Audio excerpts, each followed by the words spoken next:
அருமையான தேவனுடைய பிள்ளைகளே, ஆண்டவராகிய இயேசு கிறிஸ்து நாமத்திலே உங்கள் அனைவருக்கும் என்னுடைய வாழ்த்துதலை தெரிவித்துக் கொள்கிறேன். இந்த நாளிலே நாம் முதலாம் வேத பாடத்தில் வாசித்த யோசேப்பை குறித்து நாம் இந்த நாளிலே தியானிக்க போகிறோம். ஏனென்றால் இந்த மாதம் கிறிஸ்துமஸ் மாதமாய் இருப்பதினாலே யோசேப்புக்கும் இயேசுவுக்கும் உள்ள ஒரு ஒப்புமை குறித்து நாம் இந்த நாளிலே பார்க்க போகிறோம். கடந்த வாரத்திலே நான் வேதத்தை படித்து கொண்டிருந்த பொழுது யோசேப்பை குறித்து படிக்கும் பொழுது யோசேப்பை குறித்த ஒரு ஒப்புமை இயேசுவோடு இருந்ததை நான் பார்த்தேன். ஆகவே அதை பற்றி உங்களிடத்தில் பேசலாம் என்று சொல்லி இந்த நாளிலே இருக்கிறேன். யோசேப்பை குறித்து முதலாக நாம் பார்த்தோம் என்று சொன்னால், யோசேப்பு தன்னுடைய தந்தைக்கு அன்பான மகனாக இருந்தார். அல்லேலூயா, அல்லேலூயா. தன் தந்தைக்கு அன்பான மகனாக இருந்தபடினாலே தந்தை அவருக்கு பலவர்ண அங்கியை கொடுத்திருந்தார். யோசேப்புக்கு யோசேப்பு தன்னுடைய சகோதரர்கள் 11 பேர் உண்டு. 11 பேரிலே யோசேப்பை தன்னுடைய தந்தை அதிகமாக நேசித்தார். அல்லேலூயா. ஆகவே he is the beloved son of Jacob. அதே போல நம்முடைய ஆண்டவராகிய இயேசு கிறிஸ்துவை எடுத்துக்கொண்டோம் என்றால், நம்முடைய பரம பிதாவுக்கு அன்பான ஒரே மகன் ஆண்டவராகிய இயேசு கிறிஸ்து. அல்லேலூயா. இயேசு கிறிஸ்து பரம பிதாவுக்கு அன்பான தந்தையாக மகனாக இருக்கிறார். அன்பான மகன் என்று சொன்னால், இவர் என்னுடைய நேசகுமாரன், இவரில் நான் பிரியமாய் இருக்கிறேன் என்று அவர் ஞானஸ்நானம் எடுக்கும்போது பரிசுத்த ஆவியானவர் புறாவை போல இறங்கி வந்த பொழுது வானத்திலிருந்து ஒரு சத்தம் உண்டானது. அந்த சத்தம் என்ன சொன்னது? இவர் என்னுடைய நேசகுமாரன், இவரில் பிரியமாய் இருக்கிறேன் என்று. தந்தை நேசித்த ஒரே மகன் யார் என்றால் ஆண்டவராகிய இயேசு கிறிஸ்து. அல்லேலூயா. பார்க்குறோம். இப்படி நான் இந்த ஒப்புமையை பார்த்து கொண்டே போகும் பொழுது இன்னொன்று பார்த்தேன். யோசேப்பை அவங்க சகோதரர்கள் ஆடு மேய்ச்சிக்கிட்டு இருக்கும்போது ஆடுகளை தேடி அனுப்புகிறார். ஆடுகளை தேடி என்ன செய்கிறாரு? அனுப்புகிறார். ஆடு மேய்க்கிற சகோதரர்களை பார்க்கறதுக்கு யாருனால் அனுப்பப்பட்டார்? தந்தையினால் அனுப்பப்படுகிறார் யோசேப்பு. யாக்கோபு அவரை கூப்பிட்டு, இதெல்லாம் போய் உன் சகோதரனை பார்த்து கொடுத்துட்டு வான்னு அனுப்புகிறார். தந்தையால் அனுப்பப்பட்ட யோசேப்பு. இது பழைய ஏற்பாட்டில் பார்க்குறோம். புதிய ஏற்பாட்டில் நம்மளை மாதிரி ஆடுகளுக்காக ஏசப்பாவை நமக்கு பரலோக தந்தை அனுப்பியிருக்காங்க. அல்லேலூயா, அல்லேலூயா. பரலோக தந்தை அனுப்பியிருக்காங்க. யோசேப்புக்கும் இயேசு கிறிஸ்துக்கும் ஒரு பெரிய ரிலேஷன்ஷிப் இருந்துக்கிட்டே இருக்கு. நாம் பார்த்துக்கிட்டே இருக்கோம். நிறைய காரியங்கள் யோசேப்போட ஒப்பிட்டு பார்க்கலாம். ஏன்னா பழைய ஏற்பாடுன்றது புதிய ஏற்பாடினுடைய நிழலாட்டம். அந்த நிழலாட்டத்தில் இயேசு கிறிஸ்துவை நம்ம பார்க்கும்போது, Yesu Kristu was sent by அவர் காட் ஃபாதர். நம்முடைய பரம பிதாவினால் இயேசு கிறிஸ்து இந்த பூலோகத்திற்கு அனுப்பப்படுகிறார். பூலோகத்திற்கு யாருக்காக அனுப்பப்படுகிறார்? உங்களுக்கும் எனக்காகவும் அனுப்பப்படுகிறார். அல்லேலூயா, அல்லேலூயா. அனுப்பப்பட்டப்ப என்ன நடந்துச்சு? அந்த அனுப்பப்பட்ட யோசேப்பு என்னாச்சு? யோசேப்பை சகோதரர்கள் பிடிச்சி என்ன செஞ்சாங்க? கொல்ல பார்த்தாங்க. ஃபஸ்ட்டு என்ன பண்ணாங்க? கொல்ல பார்த்தாங்க. ஒரு குழியில் தூக்கி போட்டாங்க. குழியில் கிடந்து சாகட்டும்னு நினச்சாங்க.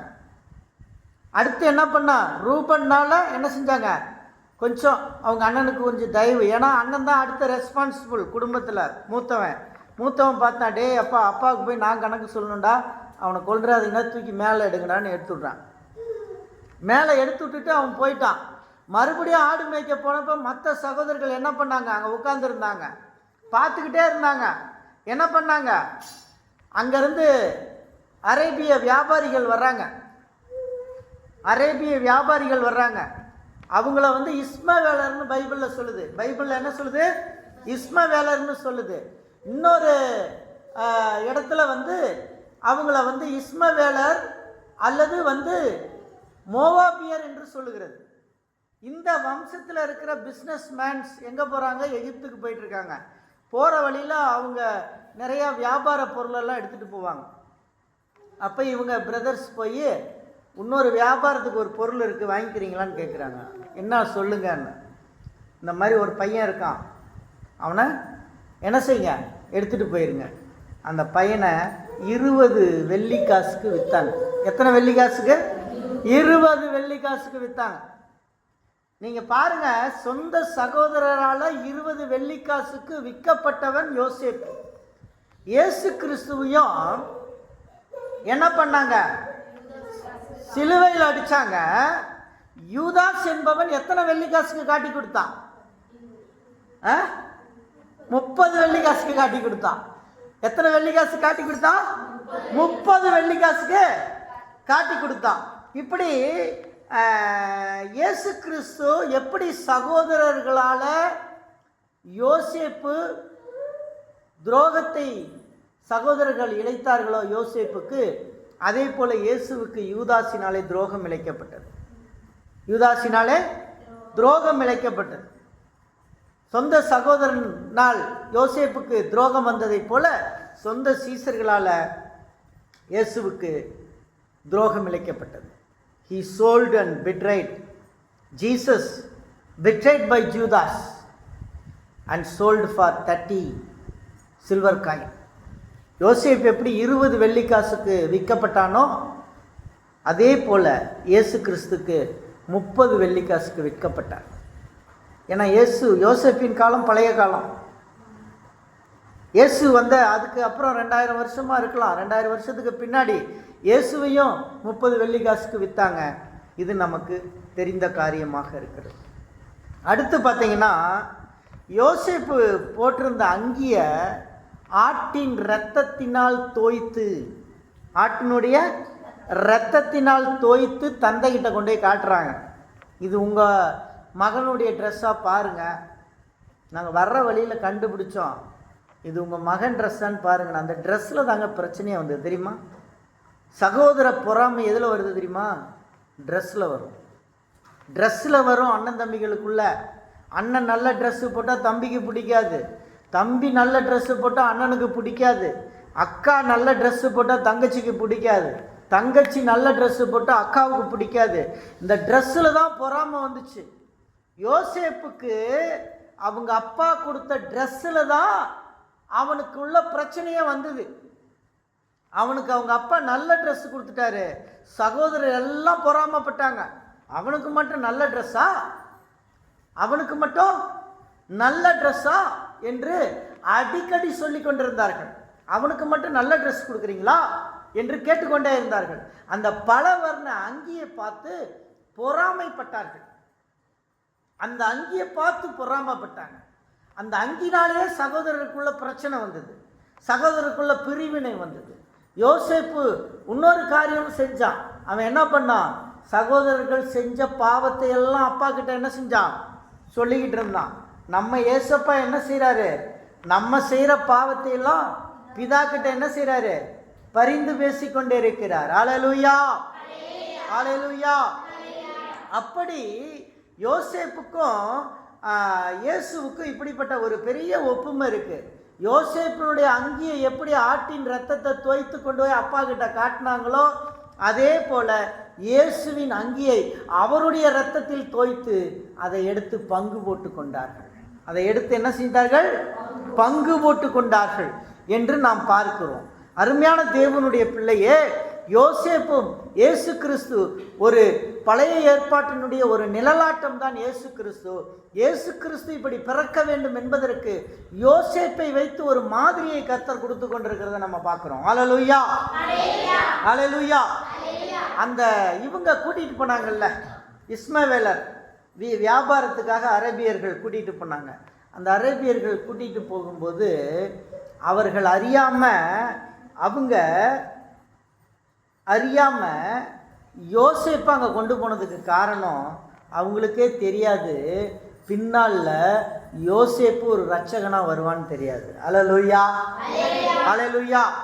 யோசேப்பு ஒரு இரட்சகனாக வருவான்னு அவங்களுக்கு தெரியாது. They don't know. அவங்க தெரியாமல் அவங்க வியாபாரத்துக்கு தான் கூட்டிகிட்டு போகிறாங்க. ஆனால் யோசேப்பு அங்கே போய் அவன் அந்த நாட்டுக்கே இரட்சகனாக வரப்போகிறான். அது மட்டும் இல்லை, அந்த நாட்டில் வர்ற எதிர்காலத்தில் தன்னுடைய குடும்பத்தையும் காப்பாற்றுறவனா வருவான். அதுக்காக கொண்டு போயிருக்காங்க. அது தேவனுடைய சித்தம். சில நேரங்களில் நமக்கு கெட்டது நடக்கிறது தேவ சித்தமாக இருக்கும். அல்லேலூயா, அல்லேலூயா. கெட்டது நடக்கிறது தேவ சித்தமாக இருக்கும். என்ன பாஸ்டர் இப்படி சொல்கிறீங்க? கெட்டது நடக்கிறது தேவ சித்தமானா ஆமாம், சில நேரங்களில் கெட்டது நடப்பது தேவ சித்தம். யோசேப்பை வித்தது தேவ சித்தம்னு நான் சொல்கிறேன். அல்லேலூயா. யோசேப்பை விற்காவிட்டால் யோசேப்பு தன்னுடைய குடும்பத்தை காப்பாற்றி இருக்க முடியாது. உலகத்திற்கு அவன் பாதுகாப்பான உணவை கொடுத்திருக்க முடியாது. யோசேப்பை வித்தது தேவ சித்தம். சில நேரங்களில் நமக்கு சில கஷ்டங்கள் வர்றது தேவ சித்தமா இருக்கும். ஒரு முறை இந்த ஃபேஷியல் பல்சி வந்துருச்சு எனக்கு. என்னுடைய மனைவி அப்போ ஆரம்ப ஊழியம், கஷ்டமான ஊழியங்கள். என் மனைவி குடும்பத்துக்கு காசு இல்லை என்பதற்காக அவள் டீச்சிங்க்கு போவாள். பல திருச்சபையில் போய் விபிஎஸ் டீச்சிங் போவாள். அதில் அவளுக்கு ஒரு டீச்சிங் போனால் 1000 ரூபா 1500 கொடுப்பாங்க. அந்த டீச்சிங்கை ஒரு செஞ்சு அதை கொடுத்து அதுலேருந்து சம்பாரித்து கொண்டு வருவாள் குடும்பத்துக்கு. அப்படிப்பட்ட ஒரு காலகட்டத்தில் அவள் ஒரு பக்கம் நர்சிங் ஹாஸ்பிட்டலுக்கு வேலைக்கு போகிறா, இன்னொரு பக்கம் டீச்சிங்க்கு போகிறா. நான் ஊழியத்தில் இருக்கேன், எனக்கும் வருமானம் இல்லை, நான் என்ன செய்வது என்று சொல்லி யோசித்து கொண்டிருந்த காலகட்டத்தில் திடீர்னு சொல்லி எனக்கு என்னுடைய கால் உடைந்து விட்டது. கால் உடைஞ்சிருச்சே, என்ன பண்ணுறது அப்படின்னு சொல்லி ஒரு டாக்டர்கிட்ட போனோம். அந்த டாக்டரு மாவு கட்டு போட்டு அனுப்பிவிட்டார். 2.5 மாதம் மாவு கட்டோட வீட்டில், வெளியே வர முடியாது. 2.5 மாதம் வீட்டுக்குள்ளேயே இருக்கிறேன், வெளியே போக முடியல. என்னுடைய ஆஃபீஸ் சேரில் தான் போவேன். ஆனால் அந்த நேரத்தில் என்னுடைய மனைவி என்னை ரொம்ப கேர் பண்ணிக்கிட்டாங்க. என்னை நல்லா பாத்ரூம் கொண்டு போய் உட்கார வச்சு குளிக்க வச்சு என்னை ஒரு குழந்தையை போல பார்த்து கொண்டார்கள். அவர்களுக்கு அப்படிப்பட்ட ஒரு குணத்தை கொடுத்ததற்கு என் தேவனுக்கு நான் நன்றி செலுத்துகிறேன். அவர்களுக்கு அதற்கான ஆசீர்வாதத்தை கர்த்தர் என்றைக்கும் கொடுப்பார். அல்லேலூயா. அந்த அளவுக்கு என்னை கவனித்து கொண்டார்கள். கால் 2.5 மாதம் சூரியனை பார்க்கல, வெளி உலகத்தை பார்க்கல, 2.5 மாதம் இருந்து அதுக்கப்புறம் டாக்டர்கிட்ட போய் அந்த கட்டை அவிழ்த்தோம். அந்த கட்டை அவிழ்த்து கால் வேகமாக நடக்க முடியாது, வீட்டுக்குள்ளேயே நடக்கிறேன். அப்போ என்னுடைய பெரிய பையன் ரொம்ப சின்ன பையனாக இருக்கான். இப்போ திடீர்னு ஒரு பெரிய மழை பெய்யுது. அந்த மலையில் இவன் போய் மலையில் நின்று குதிக்கிறான். அங்கே இருந்த வேலைக்கார பாப்பா சொல்கிறா, அண்ணா இவன் சொன்னால் கேட்க மாட்டேன்றான். நான் இப்படியே லைட்டாக நொண்டிக்கிட்டே போய் அவனை பிடிச்சி இழுத்துக்கிட்டு நானும் மலையில் நனைஞ்சு அவனை பிடிச்சி இழுத்துட்டு தலையெல்லாம் துவட்டி அன்னைக்கு ராத்திரி எனக்கு இந்த ஃபேஷியல் பல்சி அட்டாக் ஆயிடுச்சு.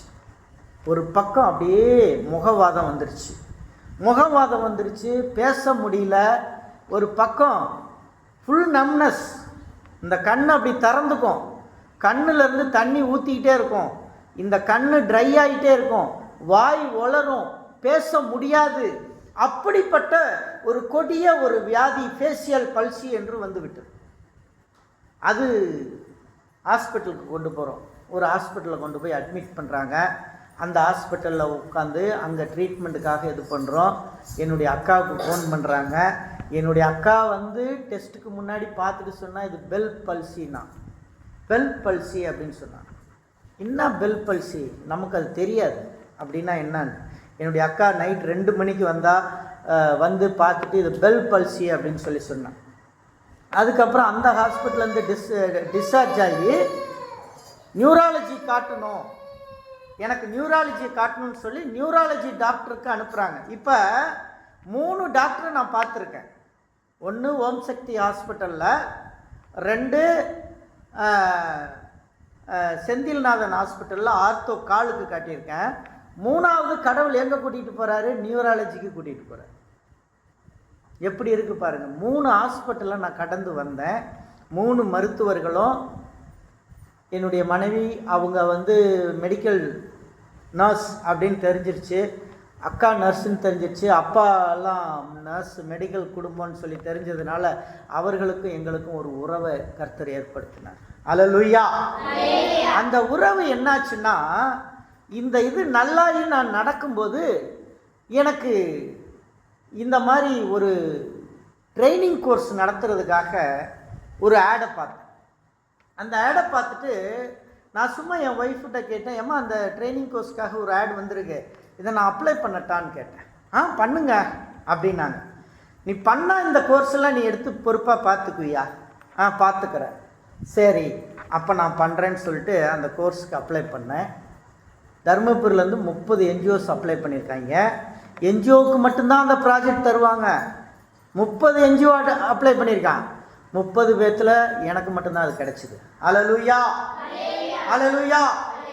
எனக்கு மட்டும்தான் அது கிடைச்சிது அந்த ப்ராஜெக்ட். அதில் தான் அந்த நர்சிங் ஸ்கூல் ஆரம்பித்தோம்.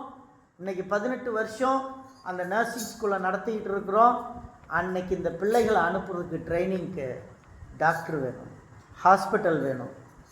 அந்த டாக்டருங்களோட எல்லாம் பழக்கமாச்சு. பார்த்தீங்களா, கர்த்தர் சில நேரங்களில் பாடுகளை அனுமதிக்கும் போது அந்த பாடுகளில் கர்த்தர் God want to teach something from us. நமக்கு ஏதோ ஒன்றை கற்று தந்து கொண்டு இருப்பார். நமக்கு சில நேரங்களில் கஷ்டம் வரும். பார்த்தீங்களா, கஷ்டம் வரும்போது ஏதோ ஒன்றை கற்றுக்கொள்ளணும், ஏதோ ஒன்றை படிக்கணும். we want to learn something. நம்ம ஏதோ ஒன்று கற்றுக்கொள்ளணும். அதுக்காக தான் கர்த்தர் நம்மளை அனுப்புவார். யோசேப்பை அப்படி தான் சொந்த சகோதரரால் விற்கப்பட்டு அனுப்புகிறாரு. அது தேவ சித்தமாக இருக்குது. அல்லேலூயா, அல்லேலூயா. அடுத்து பார்த்தீங்கன்னா யோசேப்பு ஈஜிப்டுக்கு போயாச்சு. ஈஜிப்டில் இருக்கிறாரு. யோசேப்புக்கு என்ன அங்கே எகிப்தில் நடந்துச்சு? போத்திப்பார் வீட்டில் வேலைக்கு போகிறான், வேலை செஞ்சிட்ருக்கான். வேலை செய்கிற இடத்துல சோதனை வருது. அல்லேலூயா. வேலை செய்கிற இடத்துல சோதனை வரும். சோதனையில் தப்பிச்சு ஓடியாந்துட்டு இல்லை, கர்த்தர் உனக்கு வேற வழியை காட்ட போகிறார்.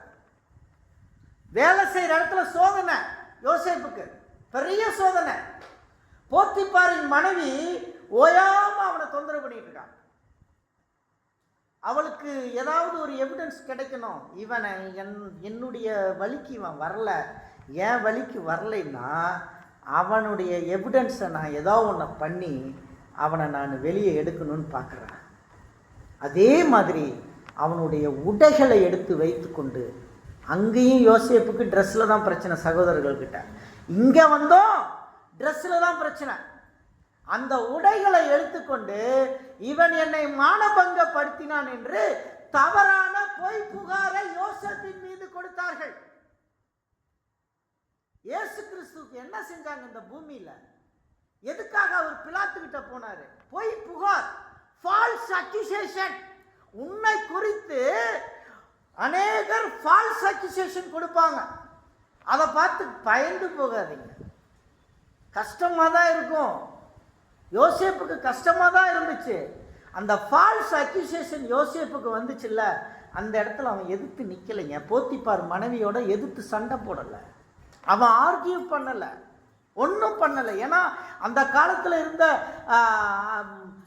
அரசு கவர்மெண்ட்டுக்கு இருக்கக்கூடிய அஃபிஷியல் குடும்பத்துக்கு இருக்கிற பவர் சாதாரண மனுஷனுக்கு கிடையாது. யோசேப்புக்கு அந்த பவர் கிடைக்கல. யோசேப்பு அவனை குறித்து நியாயத்தை சொல்லுவதற்கு அவனுக்கு ஒரு இடமும் இல்லை, வாய்ப்பும் இல்லை. யோசேப்புக்கு அவனுடைய நியாயத்தை அவனால் சொல்ல முடியவில்லை. அவமானப்பட்டு நின்று கொண்டிருந்தான்.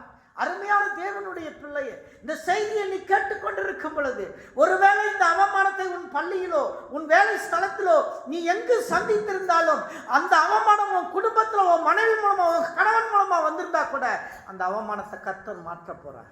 அல்லேலூயா, அல்லேலூயா. யோசேப்புக்கு மேலே கொடுத்த ஃபால்ஸ் அக்யூசேஷனை இயேசு மேலேயும் கொடுத்தாங்க.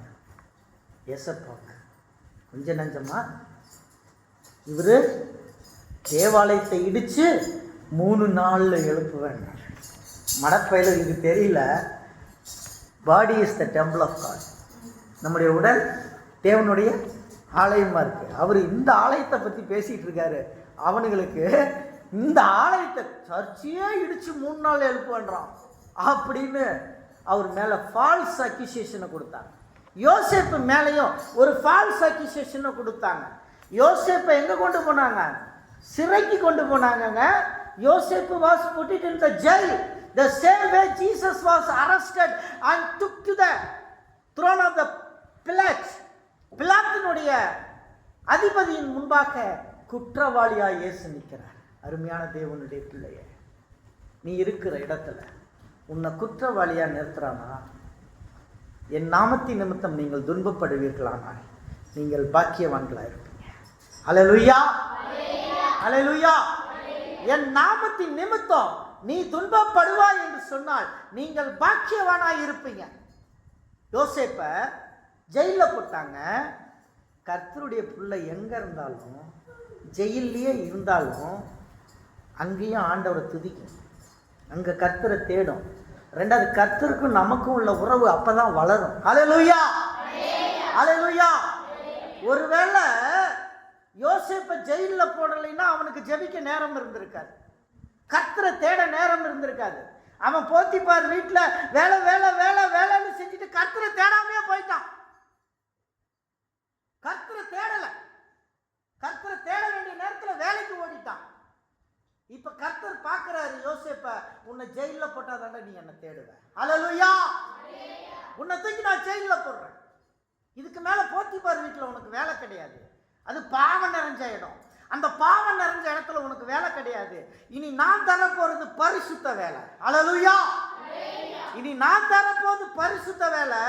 இவ்வளவு நாள் நீ பாவ வேலையை பார்த்துட்டு இருந்த யோசேப்பு, இனி கர்த்தருடைய வேலையை நீ பார்க்கணும், கர்த்தருடைய அழைப்பை நீ பார்க்கணும். அப்ப பாருங்க, யோசேப்பு அந்த பாவம் நிறைஞ்ச வேலையிலிருந்து கர்த்தர் கொண்டு வந்து சிறையில போடுறாரு. அங்கே சிறையில கர்த்தருக்கும் யோசேப்புக்கும் உள்ள உறவு ஆணித்தரமா வளருது. அல்லேலூயா, அல்லேலூயா. இயேசு கிறிஸ்து கொண்டு பிலாத்து முன்னாடி நிறுத்துறாங்க. பிலாத்து கேட்கிறாரு. பிலாத்துக்கு ராத்திரியிலேயே அவங்க ஒய்ஃபுக்கு கனவு வந்துருச்சு, தெரியுமா?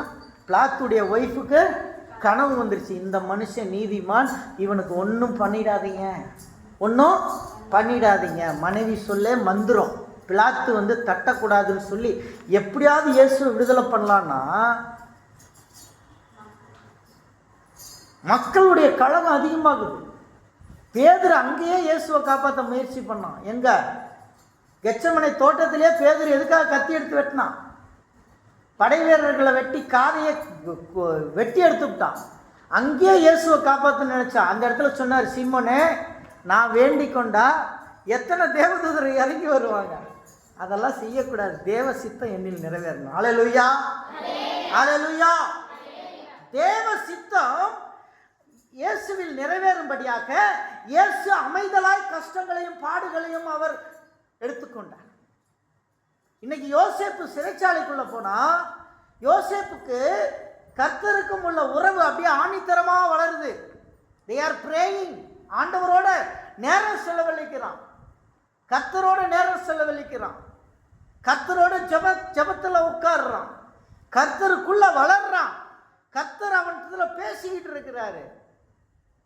யோசேப்பு அங்க இருக்கும்போது கூட அந்த ஜெயிலினுடைய அதிகாரி எல்லா கைதியும் விசாரிப்பாங்க. எல்லா கைதியும் விசாரிச்சுட்டு அவங்களுக்கு தெரியும் எவன் குற்றம் பண்ணது எவன் குற்றம் பண்ணாதுன்னு தெரியும். அப்போ ஜெயிலில் போகும்போது உண்மையை சொல்லுவாங்க. அப்போ யோசேப்புன்னு சொல்லியிருக்கான், நான் எந்த தப்புமே பண்ணல, போத்திபார் மனைவி வந்து என்னை இப்படி பண்ணிட்டா அப்படின்னு சொல்கிறான். அப்போ அவனுக்கு தெரியுது நீ நல்ல பையன்டான்னு. அப்போ அவனைத்தான் விசாரணைக்காக வைக்கிறார். ஜெயிலில் விசாரணைக்காரனாக மாறுறான். ஜெயிலில் இருக்கும்போதே அவன் விசாரணைக்காரனாய் கர்த்தர் அவனை உயர்த்தினார். அல்லேலூயா. ஜெயிலில் விசாரணைக்காரனா இருக்கான், அவன் விசாரிச்சுட்டு இருக்கான், ஒவ்வொருத்தரையும் கேர் பண்ணுறான். அந்த நேரம் 2 பேருக்கு பிரச்சனை. 2 பேருடைய கனவுகளுக்கும் அவன் பதில் சொல்கிறான். ஏன்னா கர்த்தருடைய ஆவி அவனுக்குள்ளே இருக்கு. கர்த்தருடைய ஆவி உனக்குள்ள இருக்கும்போது தேவனுடைய சித்தம் உன்னில் நிறைவேறும். அல்லேலூயா, அல்லேலூயா. கர்த்தருடைய ஆவி உனக்குள்ள இருக்கணும். கர்த்தருடைய ஆவி உனக்குள்ள எப்போது இருந்துச்சுன்னா தேவ சித்தம் உனக்குள்ள இருந்து நிறைவேறி கொண்டு இருக்கும். கர்த்தருடைய ஆவியை உனக்குள் கூப்பிட்டு நிறுத்திக்கொள். கர்த்தருடைய ஆவியை உன் உள்ளத்துக்குள் வைத்துக்கொள். தேவ பிள்ளையே, கர்த்தருடைய ஆவியை உன் இருதயத்துக்கு கூப்பிட்டுக்கோ. ஆவியானவரே, என் இருதயத்தை நிரப்பும் என்று கேள். கர்த்தருடைய ஆவி இருந்தா உனக்குள்ள பொறாமை வராது. கர்த்தருடைய ஆவி இருந்தா உனக்குள்ள என்ன வராது? மற்றவர்களோடத்துல சண்டை சச்சரவுகள் பண்றதுக்கு நேரம் வராது. கர்த்தருடைய ஆவி உனக்குள்ள இருக்கணும். யோசேப்பின் சகோதரர்களுக்கெல்லாம் கர்த்தருடைய ஆவியே இல்லை. அதனால அவன் எல்லாம் பொறாமக்காரனாகவும் கொலைகாரனாகவும் விக்கிறவனாகவும் வெட்டு குத்துக்காரனாகவுமே இருந்தான். ஆனா யோசேப்பு மட்டும் கர்த்தருடைய ஆவியினால் தேர்ந்தெடுக்கப்பட்டான். அல்லேலூயா, அல்லேலூயா. இப்ப யோசேப்பு ஒரு பாவம் செய்யாதவன் ஒரு சஃபரிங் எங்க போகுது? ஜெயிலில் உட்காந்து சஃபரிங் ஆகிறான். ஜெயிலில் உட்காந்து சஃபரிங் ஆகிறான். ஜெயிலுக்குள்ள இருக்கான். ஜெயிலுக்குள்ள he was suffered. பயங்கர வேதனை அவனுக்குள்ள ஜெயிலில். இயேசுவும் அப்படிதான். தப்பே செய்யாம அவரை கொண்டு போய் ஜட்ஜு முன்னாடி நிறுத்தினாங்க, பிலாத்து முன்னாடி நிறுத்தினாங்க. அவருக்கு தண்டனையை கொடுத்தாங்க. யோசேப்புக்கு அதே மாதிரி சிறை தண்டனையை கொடுத்தாங்க. பார்த்தீங்களா? 2 பேரும் தண்டனையை அனுபவிச்சாங்க.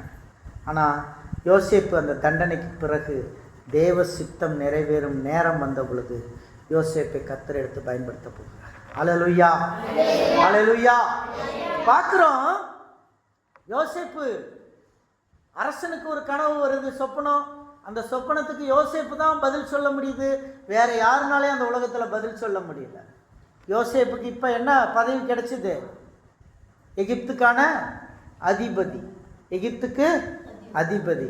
ஏன்னா யோசேப்பு எகிப்துக்கு போகலைன்னா எகிப்து தேசம் அழிஞ்சிருக்கும். அங்கே ஒரு பெரிய பஞ்சம் வரப்போகுது. 7 வருஷம் கொடுமையான செழிப்பான நாடு நேரம் வரப்போகுது. 7 வருஷம் மழை பெஞ்சிக்கிட்டே இருக்கும். அடுத்த 7 வருஷம் பயங்கர பஞ்சம் வரும். அந்த பஞ்சமான நேரத்தில் அங்கே இருக்கிற எகிப்து நாட்டை காப்பாற்றுறதுக்காக கர்த்தர் கொண்டு போனார். அது மட்டும் இல்லை, எகிப்து நாட்டுக்கு நீ ரட்சகன் மட்டும் இல்லை, உன் குடும்பத்துக்கும் நீ தான் ரட்சகன். அல்லேலூயா, அல்லேலூயா.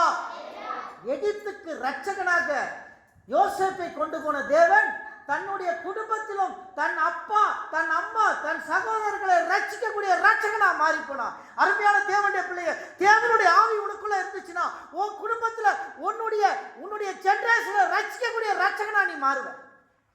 ஹல்லேலூயா.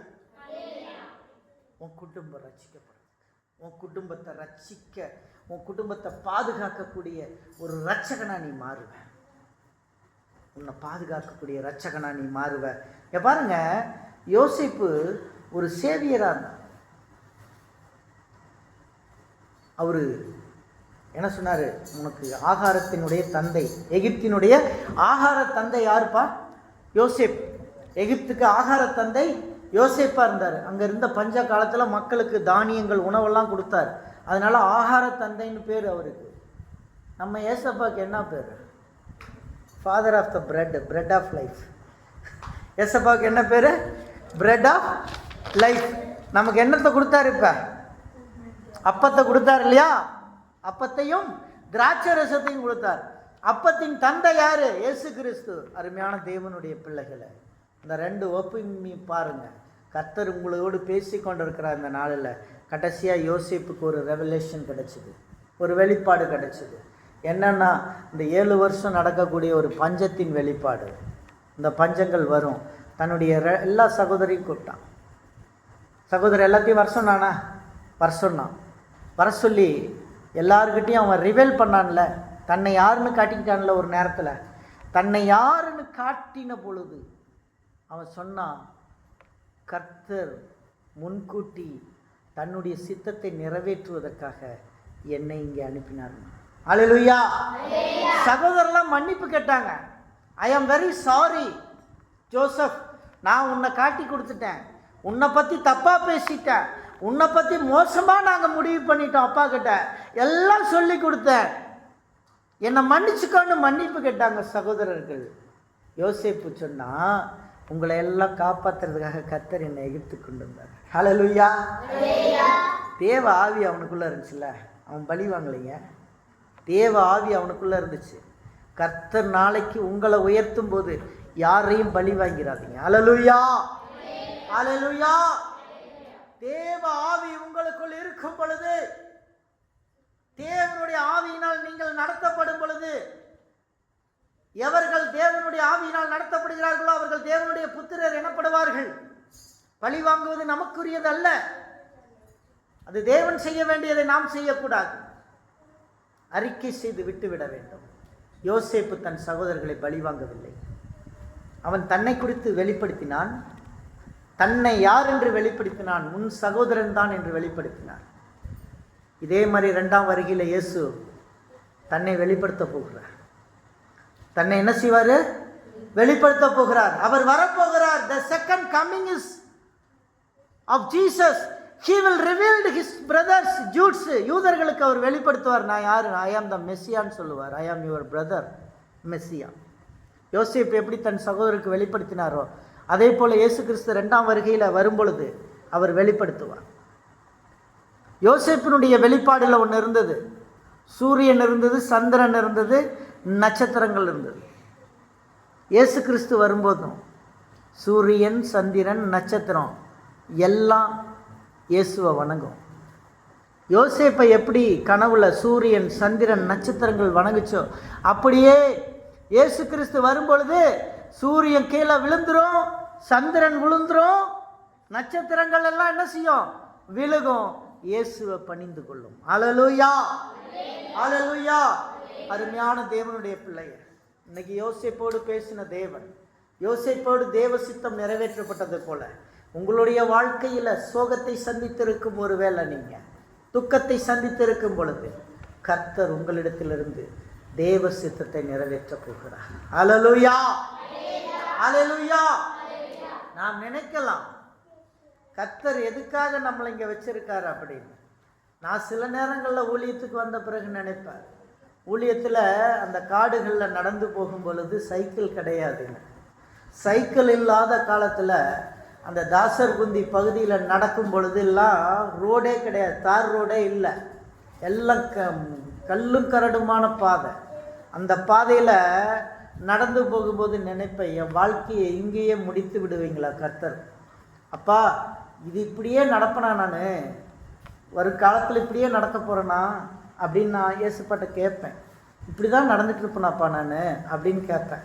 அவர் சொல்லுவார், நீ இங்கே நடக்க மாட்டடா, நீ நடக்க வேண்டிய இடம் வேற. அல்லேலூயா, அல்லேலூயா. நீ நடக்க வேண்டிய இடம் வேற. ஆனால் உனக்கு ஏதோ ஒன்றை நான் கற்றுக் கொடுக்குறேன்.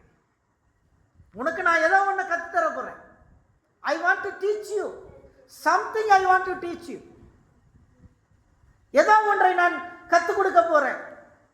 உன்னை கற்றுக் கொடுக்கும்போது நீ அதை கற்றுக்கொள்.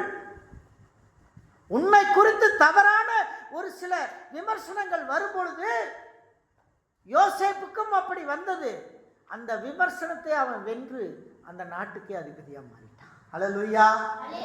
அருமையான தேவனுடைய பிள்ளைகளை, கர்த்தர் உங்களோட இருந்தா, கர்த்தருடைய ஆவி உங்களோட இருந்தா உங்கள்கிட்ட இருந்து பெரிய பெரிய காரியத்தை செய்வார். அல்லேலூயா. அந்த பெரிய பெரிய காரியத்தை உங்களோட இருந்து செய்வார், உங்களை கொண்டு செய்வார், உங்களோட செய்வார். சில நேரங்களில் எல்லாம் ஜீரோ ஆகிடும். ஜீரோவில் ஒரு கோட்டில் வந்து உட்கார்ந்துருப்போம். உட்கார்ந்துருக்கிற நேரம் நல்லா தெரிஞ்சுக்குங்க, உன் தேவன் உட்காராதவர். நீ உட்கார்ந்தாலும் உன் தேவன் உட்கார மாட்டார், உனக்காக அவர் எழுந்திருப்பார். அல்லேலூயா, அல்லேலூயா. உனக்கு அவர் இருக்கார். He is your hope. அவர் உன் நம்பிக்கை. அந்த நம்பிக்கையை பிடிச்சிக்கங்க, அந்த நம்பிக்கையை பிடிச்சிக்கங்க. அந்த நம்பிக்கை உன்னை வழிநடத்தும். அந்த நம்பிக்கை உன்னை கைடு பண்ணும். அந்த நம்பிக்கை உன்னை ஆசீர்வதிக்கும். அதனால இயேசு கிறிஸ்து யோசேப்புடைய வாழ்க்கையை எடுத்துக்குவோம், உங்கள் வாழ்க்கையில் அப்ளை பண்ணுங்க. யோசேப்புக்கு இருக்கிற அதே பிளஸ்ஸிங்கை கர்த்தர் உங்களுக்கு தரப்போறார். அல்லேலூயா, அல்லேலூயா. யோசேப்புக்கு கொடுத்த அந்த ஆசீர்வாதத்தை உங்களுக்கு கொடுத்து தேவன் வழி நடத்த போகிறார். எல்லாரும் முழங்கால் போட்டு நம்ம செபித்து அதன் பிறகு காணிக்கை எடுப்போம். அன்பின் கர்த்தாவே, ஒப்பு கொடுப்போம். அந்த நாளில் யோசேப்பு காரியங்களில் நம்மளை ஒப்பு கொடுப்போம். அன்பின் கர்த்தாவே, உமக்கு ஸ்தோத்திரம், உண்மை துதிக்கிறோம், உண்மை ஸ்தோத்தரிக்கிறோம். தொடர்ந்து ஆசீர்வதியும், பலப்படுத்தும், பாதுகாத்துக்கொள்ளும். உம்முடைய கிருபையால் நடத்தும். உமக்கு நன்றி, உமக்கு ஸ்தோத்திரம். தொடர்ந்து ஆசீர்வதியும், பலப்படுத்தும். கஷ்டத்தோடு வந்திருக்கிற பிள்ளைகளுக்கு நீர் ஆறுதலாக இருக்கும். யோசேப்பை தேர்ந்தெடுத்ததைப் போல பிள்ளைகளை தேர்ந்தெடுத்து நீ வழிநடத்தும்படியாக நாங்கள் ஜெபிக்கிறோம். உமக்கு நன்றி. இயேசுவின் நாமத்தில் வேண்டிக் கொள்கிறோம் பரமபிதாவே. யாவரும் எழுந்து நின்று ஒரு பாடலை பாடுவோம். அப்பொழுது கர்த்தருக்கு என்று சொல்லி நாம் காணிக்கை செய்கிறோம்.